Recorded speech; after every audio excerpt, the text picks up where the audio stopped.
મિત્રો જય શ્રી કૃષ્ણ.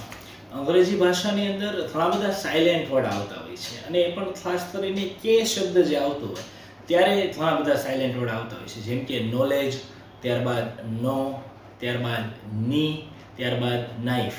હવે આ ચારેય સ્પેલિંગની અંદર તમે જોશો તો કે પછી ફરજિયાતપણે એન શબ્દ આવતો હોય છે, કે એન, ત્યારે કે શબ્દ સાયલેન્ટ બનતો હોય છે. તો આપણને મનમાં પ્રશ્ન થાય આવું શા માટે?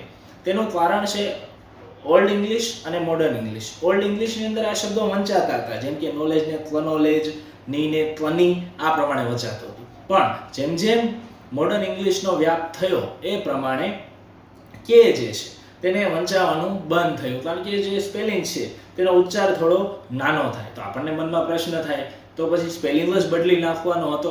પણ લખાણને બદલવું એ ખૂબ જ અઘરી બાબત છે, કારણ કે જે પુસ્તકો છપાઈ ગયા હોય છે તેની અંદર ફેરફાર લાવવો અઘરો છે. એટલા માટે કે લખવામાં આવે છે પણ બોલવામાં આવતો નથી. Thank you very much.